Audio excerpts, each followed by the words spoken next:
Get started. So today we have Dr. Bohach from the Idaho INBRE. She is the principal investigator for the INBRE in Idaho. And she is going to be giving us this excellent presentation that I have seen before that is just wonderful about proper etiquette. So I am going to let her take it away. And there you go. Great. Well, good morning, everyone. I guess it's afternoon where you are, but it is still morning here in Idaho. I welcome you all to this session. It makes me nervous that Sarah has told you that it's a great presentation because, it's like seeing a movie and people tell you it's really wonderful. It can never live up to that expectation. So we hope that you'll learn a little bit from the information. And Sarah, do I have the ability to share my screen? You should. Okay, let me pull up presentation. Yeah, I'll put it in.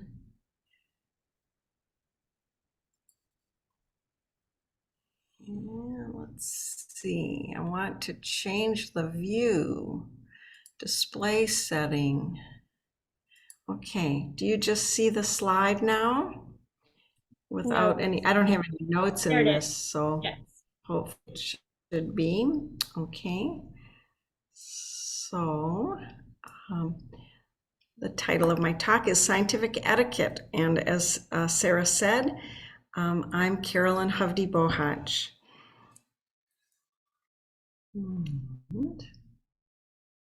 Be sure that I can switch here. So I suspect it doesn't sound like it's going to be very fun to talk about etiquette, especially when we think about what that word means. And the definition of the word is it's the customary code of polite behavior in society or among members of a particular profession or group. That sounds really dull.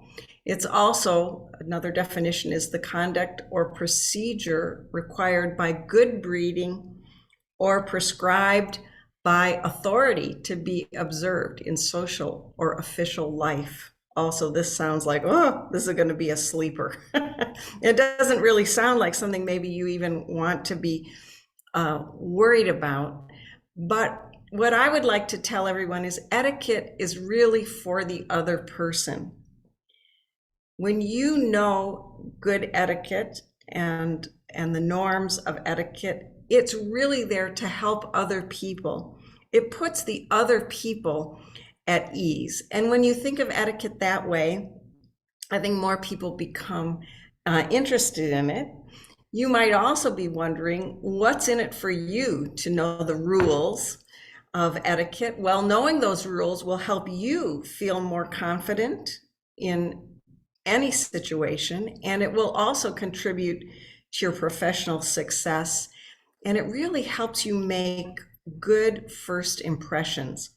So before I talk about etiquette, I want to talk about first impressions. There's something pretty amazing about first impressions. People form an opinion of you within 7 seconds. This is light speed. Within 7 seconds, people have judged you. And 85% of your job success comes from your people skills. Only 15% comes from your technical skills and knowledge. Of course, that's always a horrible thing for students to hear, because we're all struggling and focusing on our technical skills and our knowledge. But we also have to remember that this other part, our people skills, play a big role in our success. So I'm always very conscious and nervous about doing a presentation. But when I think about this, whether this fact that you've made you've got an opinion of me, and it's probably doesn't matter what the rest of the presentation is, it's over. You've already got an opinion. So that kind of puts me at ease. So not much I can do after the first 7 seconds. So Well, what do first impressions come from? Well, 55% is your appearance, 38% is your voice, and 7% is what you say. Again, these numbers I think are shocking to most of us. We can't do too much about our appearance, but we can do some things. We can't do too much about our voice. We can, of course, control what we say. So today's topics, that's just food for thought about first impressions.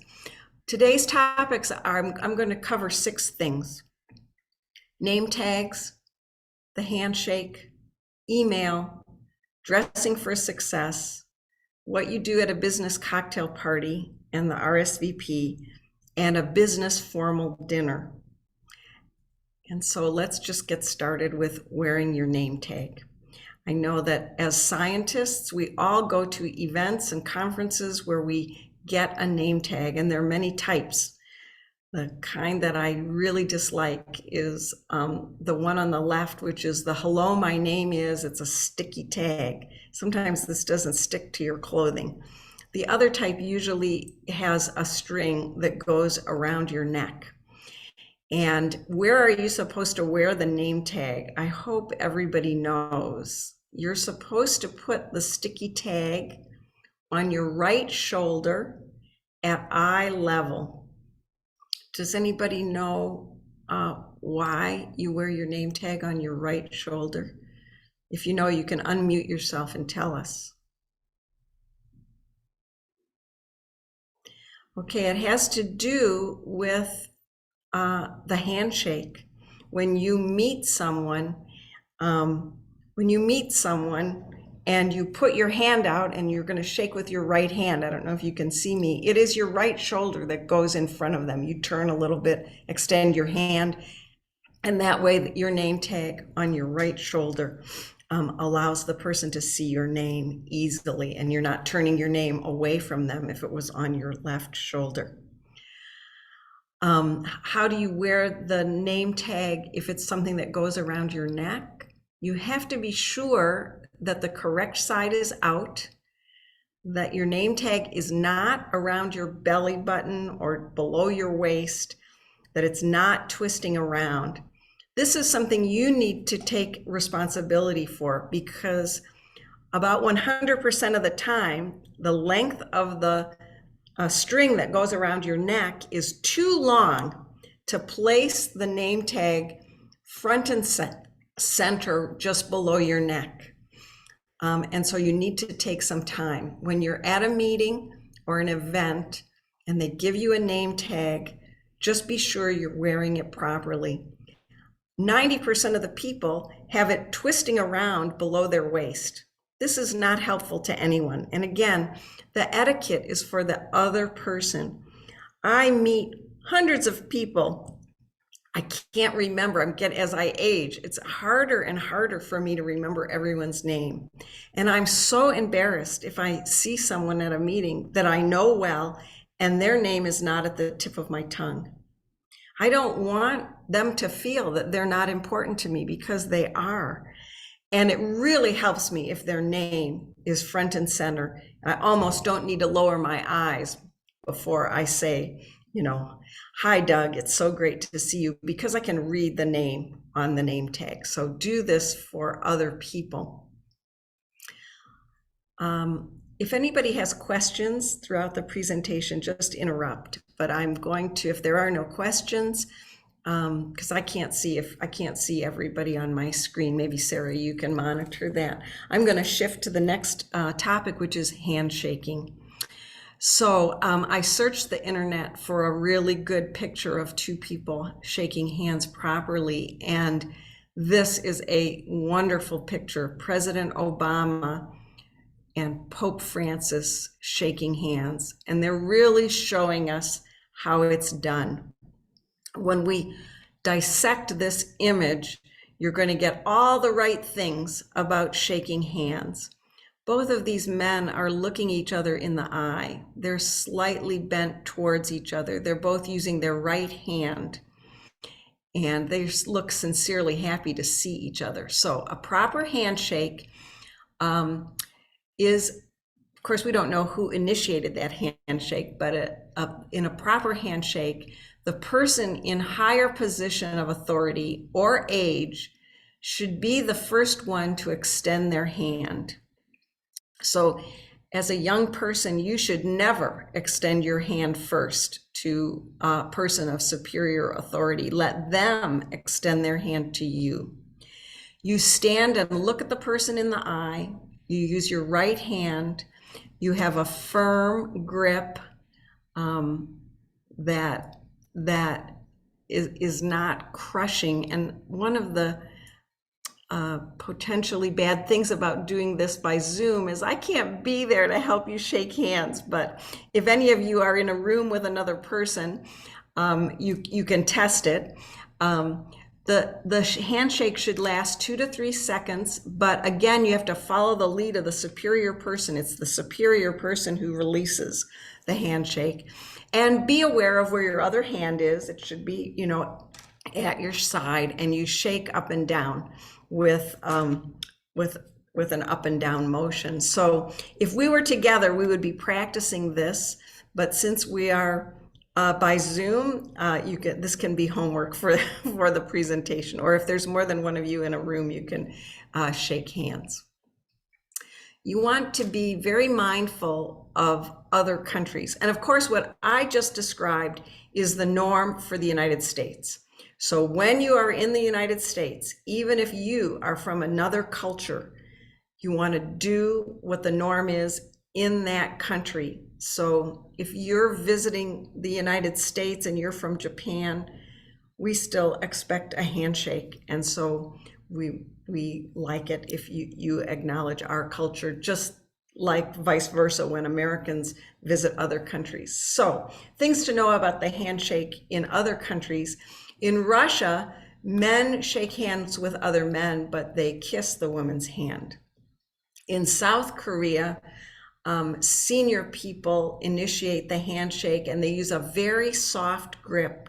So this is very different from the United States, very soft. Morocco, only people of the same gender touch each other and shake hands.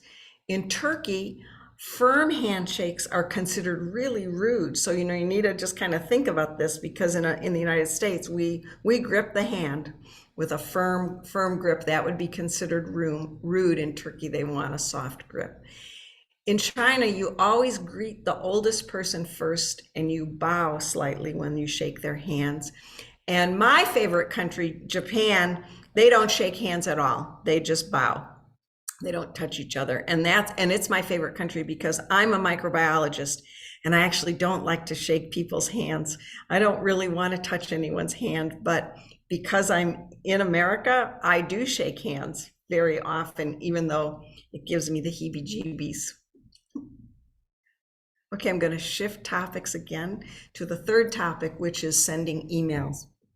So in emails, you're going to make an electronic first and forever impression. Forever, because somebody has your email. They have not deleted it from their computer. So we all know that when we send an email, there's 4 lines, actually 5 things at the top of an email.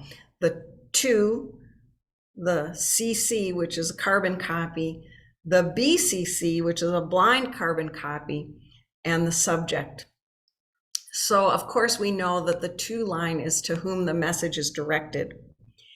But many people use the CC line inappropriately. The CC line is to people where you're just giving information. It's just an FYI. If you get an email and your name is listed in the CC line, you don't need to respond. Although, like I said, many people don't use this properly, and they have people in the CC line that actually should be responding. When you want response from an email, everybody you want a response from should be in that to line.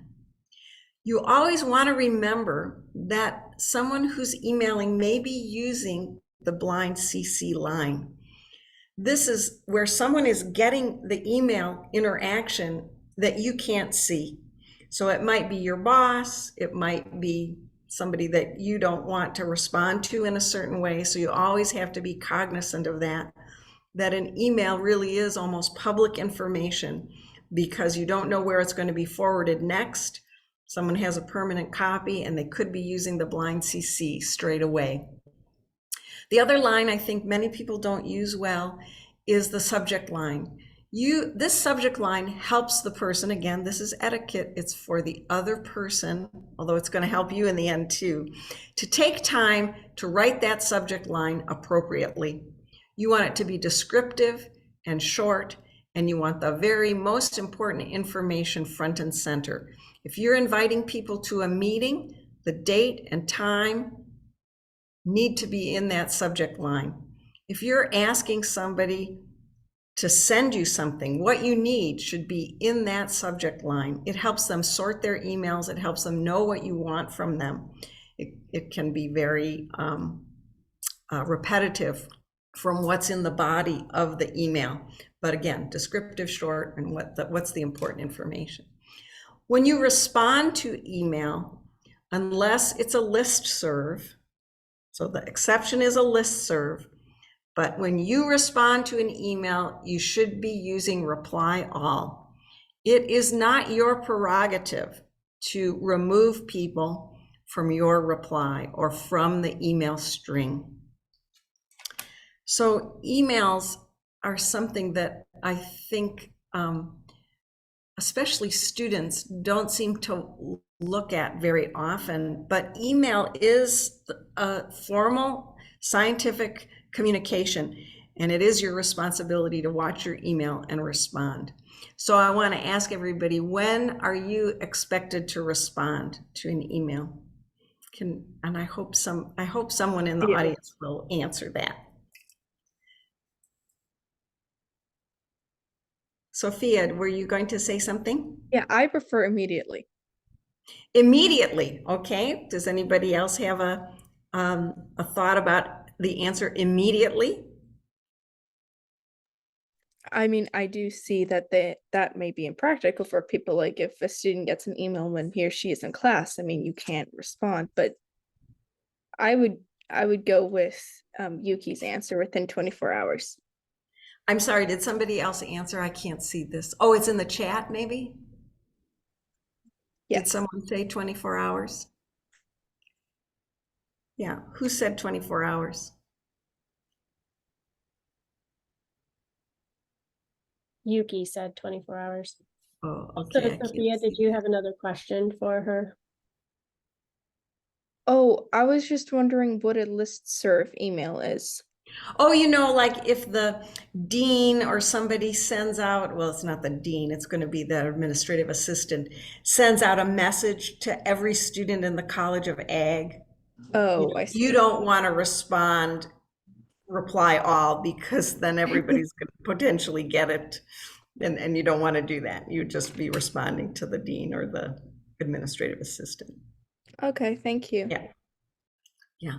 So the etiquette response, the appropriate etiquette of when are you expected to respond to an email is within 24 hours. So bravo, Mookie, who answered that properly.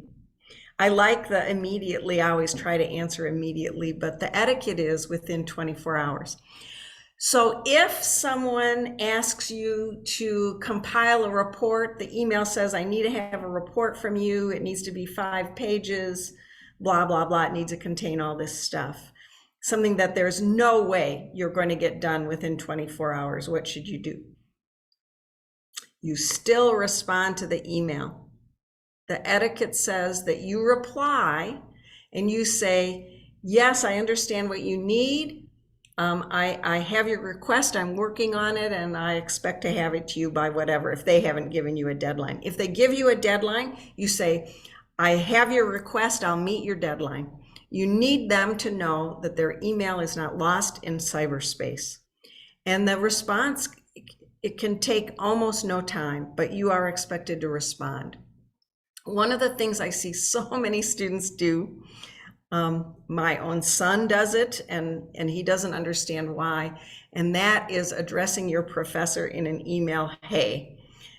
Starting off your email, hey, da da da da. We know, we all talk like that, and even if you were in person, it's not it doesn't seem as disrespectful as an email that says, hey, I need such and such. Just don't do it and just don't do it in an email. You should say, dear so-and-so, or good afternoon, so-and-so. Even the word hi is better than hey. Hey is going to create a bad first impression. So another thing that I would tell everybody to do, and it's an assignment for this presentation, and do it as soon as possible if you don't already have it, is add a signature line to your email. So in Outlook, you go to File, Options, Mail, and you can create or modify a signature. And an example of my signature. I have my full name, my credentials, my position, where I am, University of Idaho, my address, in case somebody wants to physically send me something. I have my cell phone, which is my only phone. I have my fax number, and I have my website. Now, many of you won't need potentially all of this information, but this helps everyone. Again, etiquette is about the other person. When I send an email and somebody wants to come back to me, maybe they want to call me, they don't have to search for my phone number. They don't have to search for my fax number. It's right there. And again, etiquette is about helping the other person. You don't want them to have to take a lot of time looking for you. Okay, if there are no questions about email, or you can save them till the end, I'll shift to the next topic, which is dressing for success. Remember, first impressions in 7 seconds, and a lot of it is your physical appearance. So business casual is the norm for professional events for people in science. So what does business casual look like? I have some images here of both men and women, young men and women. It looks like for men, it's a tie without a coat without a tie, a sweater. Again, I think this is all comfortable clothing, but it's above blue jeans. It's above a t-shirt. Similarly for women, it can be quite comfortable clothing, a skirt and a jacket, pants and a shirt, a variety of a sweater or a jacket. It's not highly formal, but it's not blue jeans. And here's some Harvard science majors, just so that you know how they look when they go to present at a scientific meeting. And here's some more. I think these are folks from Harvard undergraduates. And if we think the East Coast is too fancy, the West Coast is also doing business casual. There's the University of Washington at a meeting, and you can see how the undergraduate students, science students, are dressed. And this is not when you're working in the lab. This is when you're going to a meeting, of course. Okay, we're going to shift topic again, unless there's questions. And again, I have trouble seeing if there's questions. So Sarah, I'm going to rely on you to help me know if somebody has a question or comment. I will just say that the way that the students were dressed in those pictures are the way that we expect students to dress when they come to the symposium in January. So when you come to present your posters or come to see other people, that's how we expect you to dress. Yes, and same in Idaho, INBRE and other undergraduate science kinds of gatherings across our state, across our region. This is the expectation. And sometimes those kinds of clothing might feel like, oh, this is going to be too expensive and I can't get my hands on that kind of clothing. What we do in Idaho is sometimes we go in a group to the Goodwill. They have great clothes, especially for the boys, for the men. You can get really nice ties for almost no money, and it's a good investment. Whether you get it at the Goodwill or you get it at a department store, it's a good investment. You really only have to have 1 or 2 ties, I think. Okay, let's talk about going to a business cocktail party and dealing with the RSVP. So when you're invited to a business cocktail party or social event, you should always be thinking about what is the purpose of this party. It really isn't like a personal party among students. The purpose is to make connections. And here's a typical kind of invitation that you might get, either electronically or on paper. It will have a day, a date, a time, a place, and very often it will have this thing called an RSVP. Who knows what RSVP stands for? It's the letters that stand for French. French, Sophia. Yes, it's French.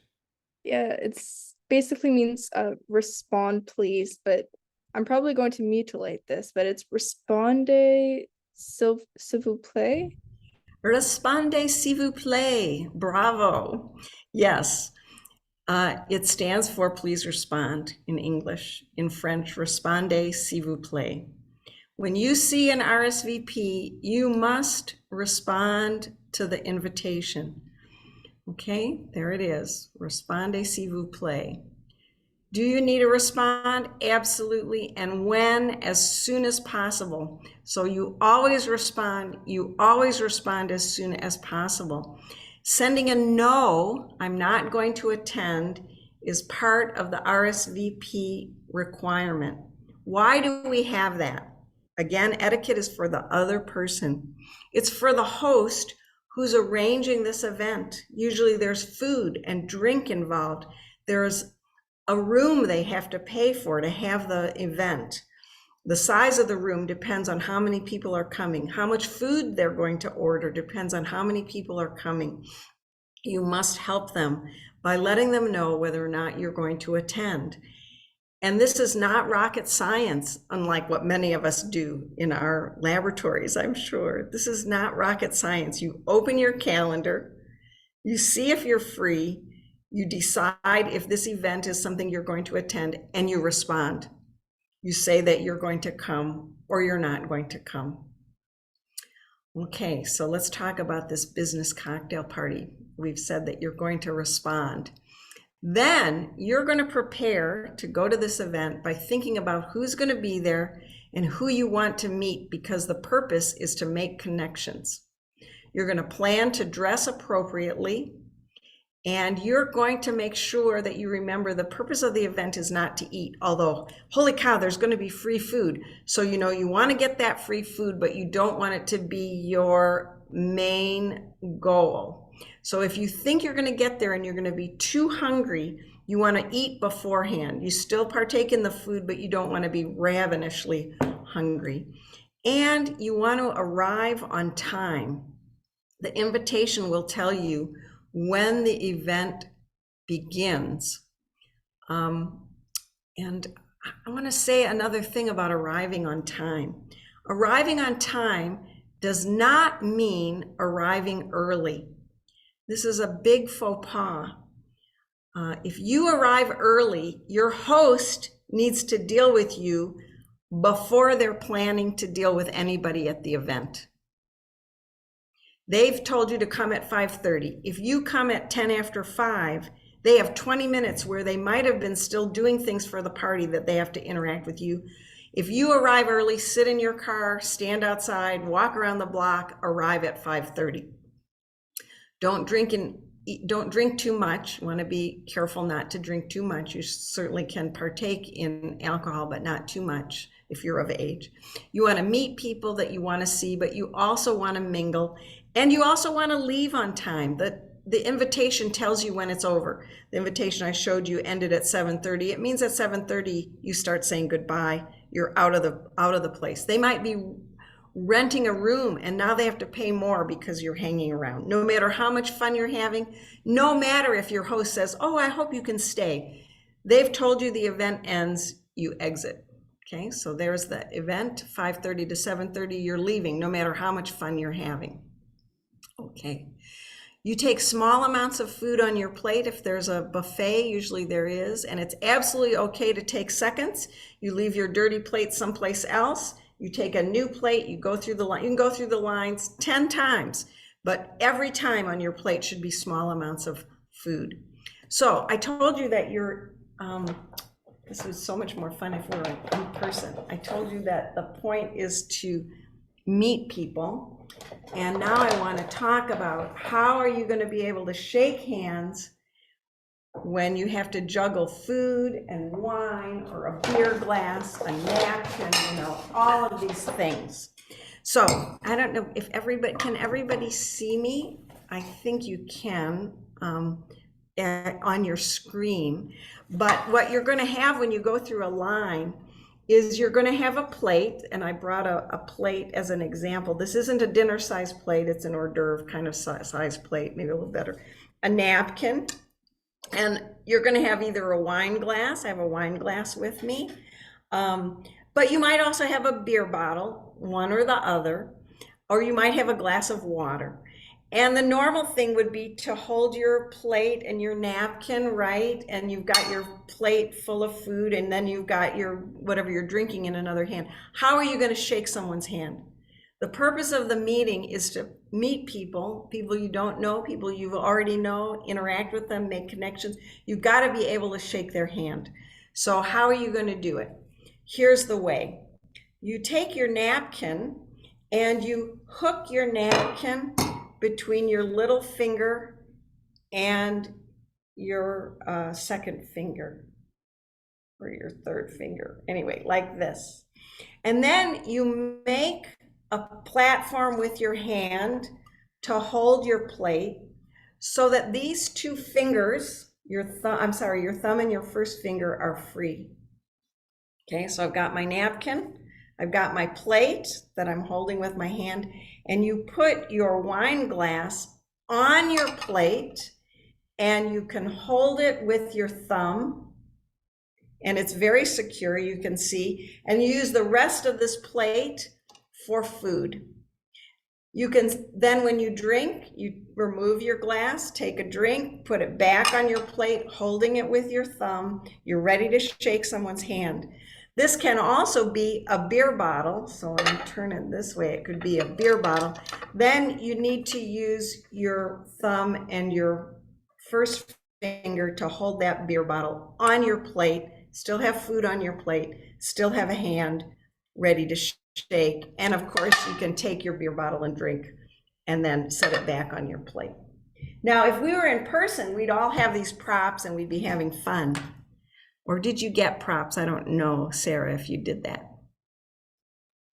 I asked them to bring their own if they were able. So some of them. Okay. So maybe some of you are practicing if you brought it, but if you didn't, next time you're at a party, you practice this method and teach everybody around you the method. It really makes it so easy to meet people and shake their hands. So remember though, the purpose of the party is to have fun. You want to have fun. And you want to interact with people, but when it is an invitation from your work, you need to remember that you are at work. That's why you don't want to go wild at these parties. Okay, the last topic is formal dinner. I don't know how many opportunities you have to go to a formal dinner, but they can be quite daunting because when you sit down, you're going to have all kinds of things in front of you at a formal dinner.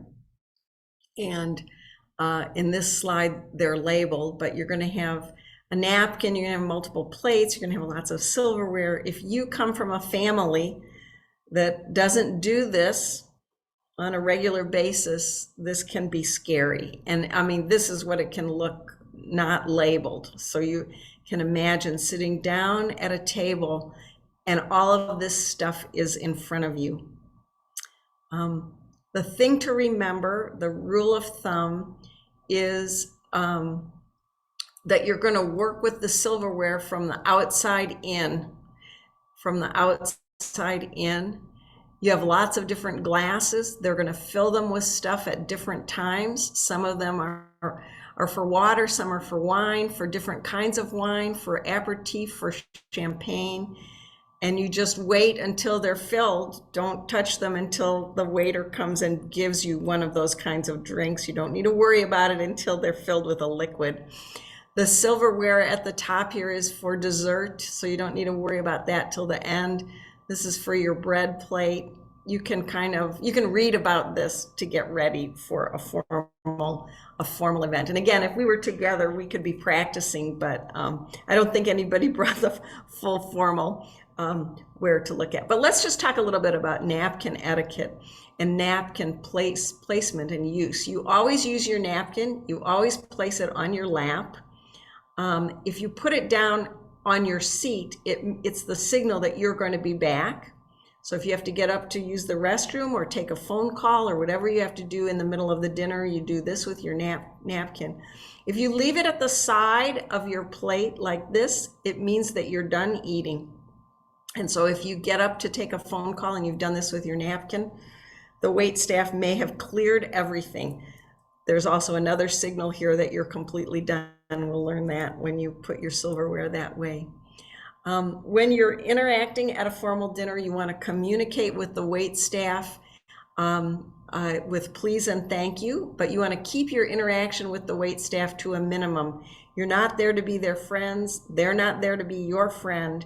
They're working. You don't want to hold them up no matter how friendly they are. The real purpose for you at this formal dinner is the people sitting at the table, not the wait staff. And there's lots of unspoken signals for the wait staff. That's how you place your napkin, what you do with your utensils, whether or not you make eye contact with them. And of course, you always want to be very respectful of the wait staff. If you're at a formal dinner that's a job interview, often the people thinking of hiring you will look to see how you interact with the wait staff, and you should always be very respectful, even if they're making mistakes. Okay, there's a lot of different ways to hold your flatware, which again, there's continental and American. It's hard to do virtually. You can read about it. American style, which most of us use, we're flipping the position of our fork after we cut something and we're putting the knife down. So there's lots of maneuvering of the fork and knife. In continental style, you always hold your fork and knife in the same hands, cut and eat. So you can learn to do one or the other.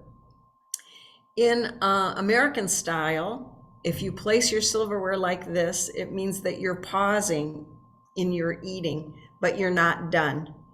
If you put your silverware like this, if you're eating continental style, it means you're pausing and you're not done. The signal that you are finished with your plate, and there could still be food on this plate, is this diagonal placement of knife and fork. When you do this, the wait staff will take your plate away. Okay, here's like a quick list of what to do at a formal set in a formal dinner. Turn off your cell phone, you don't want that ringing. Never talk with food in your mouth. Taste your food before adding salt, pepper, or any other seasoning. Cut 1 or 2 bites at a time. You're not going to take your whole steak and cut it apart. Never blow on your food to cool it. You scoop your soup away from yourself, not towards yourself. If you're drinking from a stem glass, you hold the glass by the stem, and that has to do with the temperature of the wine and the water. Break your bread into bite-sized pieces and butter only 1 bite at a time. You'll take butter on the butter plate, you'll take bread on the bread plate, but you break it apart bit by bit and add butter as you eat it. You use your utensils for eating, not for gesturing. Never point a fork or a knife at anyone, of course. Keep your elbows off the table, eat slowly, pace yourself to finish at approximately the same time that the host is finishing. When you finish eating, leave your utensils on your plate or in your bowl. Don't stack your dishes to help the wait staff. That's considered rude. They're going to take the plates at their pace. Let them stack them if they do. And in a formal place, they would never stack a plate. Never use a toothpick or dental floss at the table.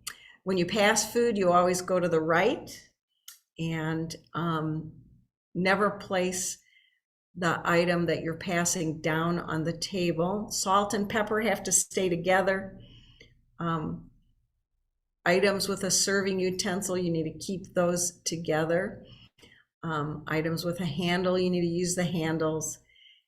You always ask for an item to be passed, never reach too far out of your zone of eating. You always want to ask, even if it's right next to you, you ask that person, please pass whatever it is that you need, the mashed potatoes, the salt and pepper. When an item is being passed, you never intercept a pass unless you ask permission. So if the mashed potatoes are coming around the table because someone has asked for them and you want mashed potatoes, you turn to the person who has asked for the food and say, would you mind if I take some before passing? And of course the person will say, yes, take some, then you can take some, but you shouldn't take it just because it's passing around in front of you. If it's been asked to pass. If the host is saying we're going to pass the potatoes, then of course everybody takes it.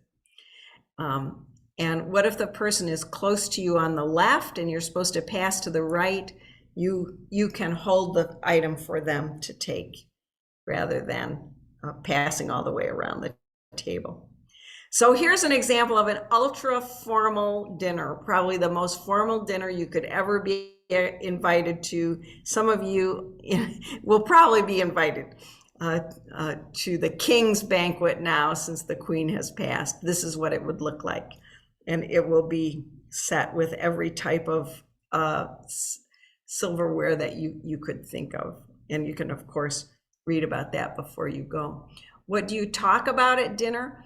Hobbies, travel, food, movies, theater, school, degree programs and education, music, your birthplace, your hometown, future places you might move to, but you never talk about religion, you never talk about politics, you never talk about health issues, never about money or salaries, difficult relationships, family problems, or legal problems. That's very verboten at a formal dinner. When do you say thank you? You give a formal thank you and when you say goodbye to the host at the event, and you always say thank you and goodbye to the host at an event. If you're going to write a thank you note, it should be within 1 or 2 days. And I just want to encourage all of you, I know it can seem very daunting, but it's not about being perfect, it's about being professional. So with that, I think I'm within the time of your seminar, and if there's questions, I'd be very pleased to try to answer them. Maybe I'll stop sharing, huh?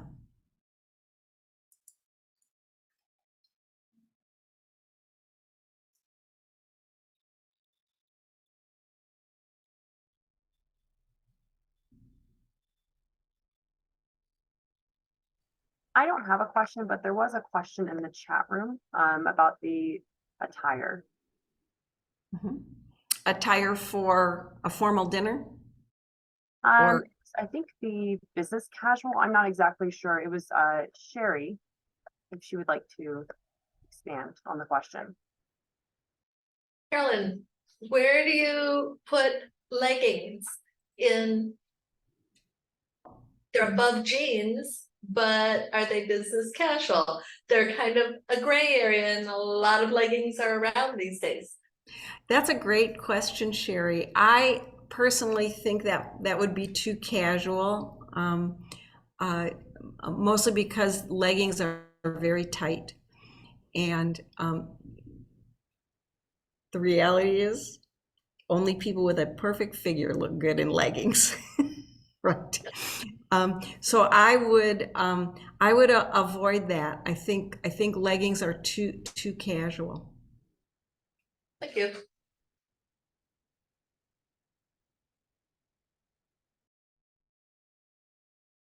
You know, one of the things that has really changed in fashion, all of us women know this, but 10 years ago, you would not go someplace without nylons if you had a skirt or a dress on, and that has almost completely disappeared.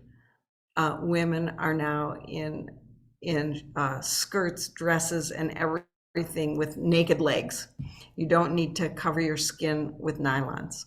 So that's something that a change that I've lived through, and boy, am I glad we don't. It's no longer required, which it really was in the past, to be wearing nylons. What about open toe shoes or sandals?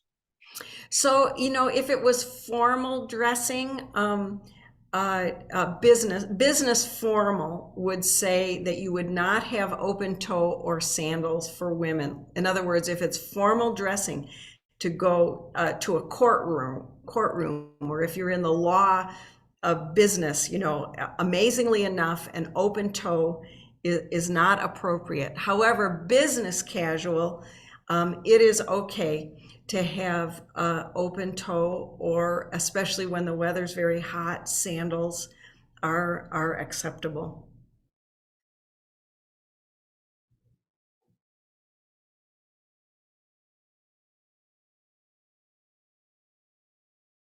I think for most scientists, it's just coming away from jeans and a t-shirt, which is usually what we're wearing, I think, in the lab.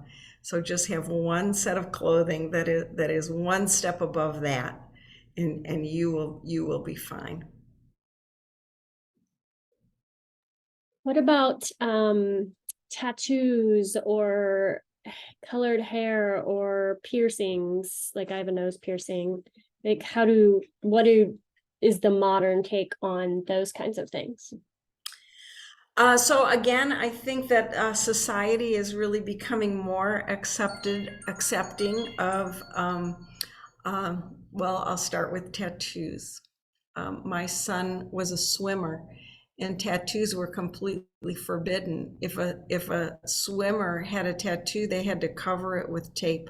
They couldn't swim. They couldn't swim competitively with a tattoo. And also, I would say, if you can easily cover your tattoos at a scientific meeting, I would do so, because I think there is prejudice against that look. So if you have clothing that would cover tattoos on your chest or arm, I would choose that for the scientific meeting or for the interview for a job. However, I think that tattoos are becoming more accepted as more people have them.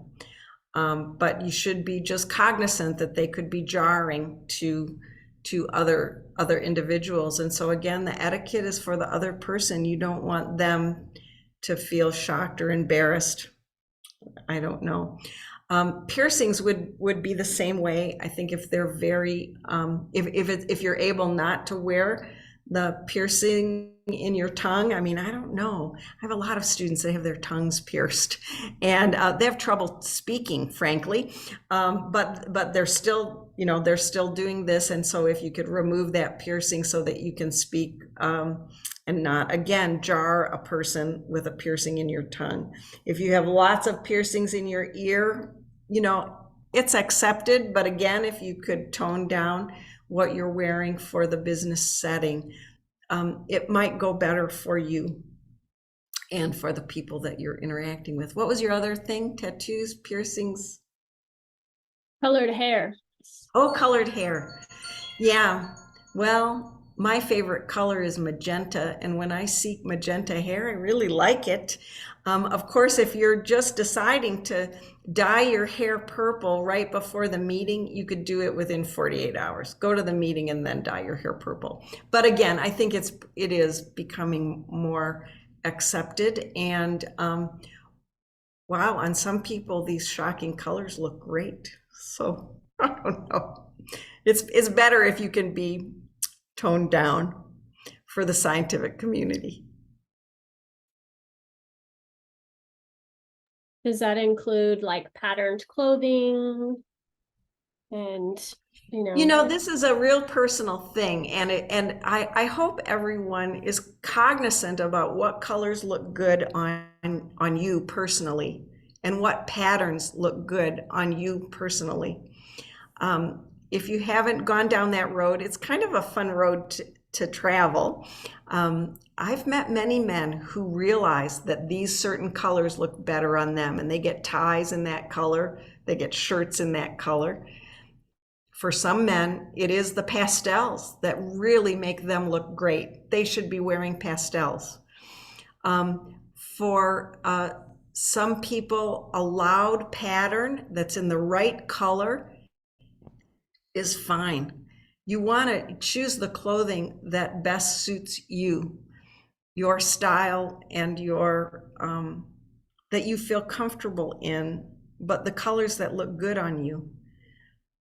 I look absolutely horrible in white. And no matter how great the outfit in white might be, I'm not going to look good.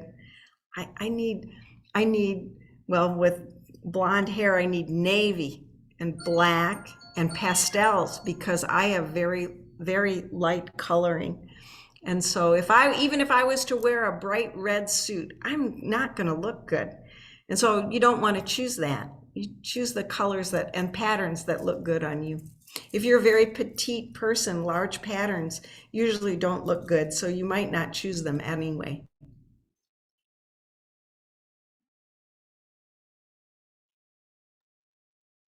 All righty, does anybody have any other questions before we finish up here?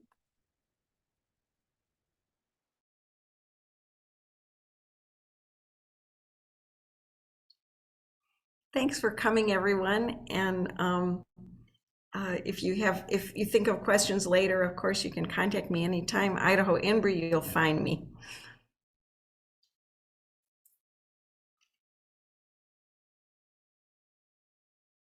All right, thank you, everybody. And I did record this, so this will be available on the website in a few days if you would like to watch it or let your friends or other students know that it will be available. Dr. Bohach, thank you so much for presenting to us. You bet. Again, it's a wonderful presentation and we really appreciate it.